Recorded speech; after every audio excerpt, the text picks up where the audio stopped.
In the center of Beijing, on the western edge of Tiananmen Square, is China's Great Hall of the People, its gray marble colonnades rising above a thin ringlet of cypresses and pines. China's Parliament building covers almost 2 million square feet, containing over 300 meeting halls, the largest of which, the Great Auditorium, seats over 10,000. Affixed to the center of the Great Auditorium's ceiling is an immense ruby-red star, symbol of the party, surrounded by the people, represented by a sparkling galaxy of lights embedded within 4 concentric rings, their scalloped, wavering edges illuminated in a diffuse white light.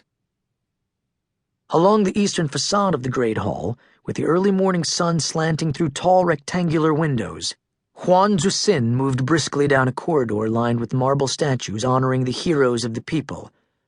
Mao Zedong's statue rose a foot taller than the others. But Huan's attention was drawn instead to the resemblance of Zhou Enlai, China's first prime minister. The assassination of Bai Tao, China's current prime minister, was fresh in Huan's mind, and he could sense the anger in the man beside him. On Huan's right walked Xiang Li. His appointment as General Secretary and President 10 years ago wasn't without concessions. Xiang and his rival had been deadlocked, and Shen Yi, the most senior Politburo member, would cast the deciding vote.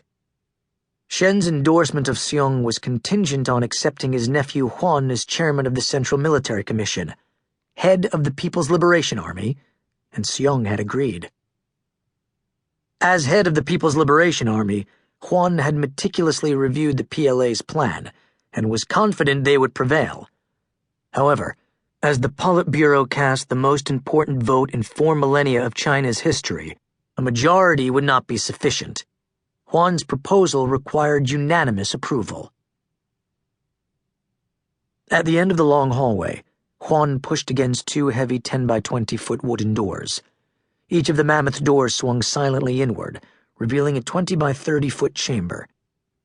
Seated around an oval table were the 7 junior Politburo Standing Committee members, grim expressions on their face.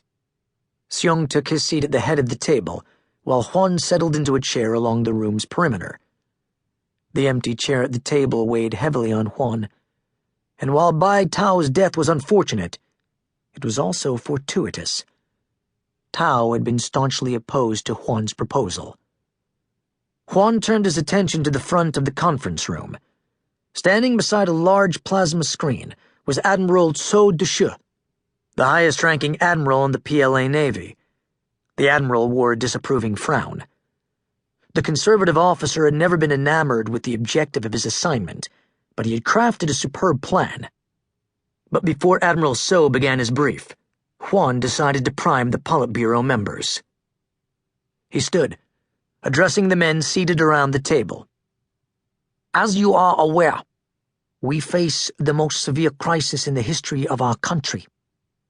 For the last 4 decades, we have compromised our principles and endorsed capitalism, convinced the prosperity of our people is more important than the purity of our ideology. That sacrifice has been wise. China has become a formidable economic power and will soon overtake the United States. As our economy has grown, so has our influence around the world. America fears what we have become and is frightened even more by our potential. So they are trying to cripple us, depriving us of the oil our economy needs to thrive.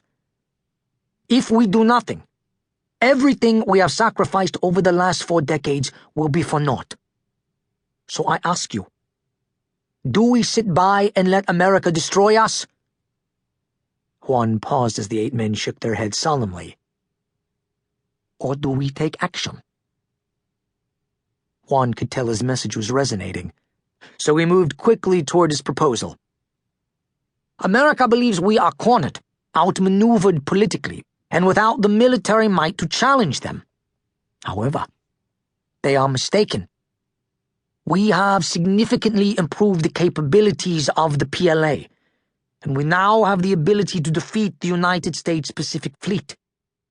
We can obtain the resources we need, ensuring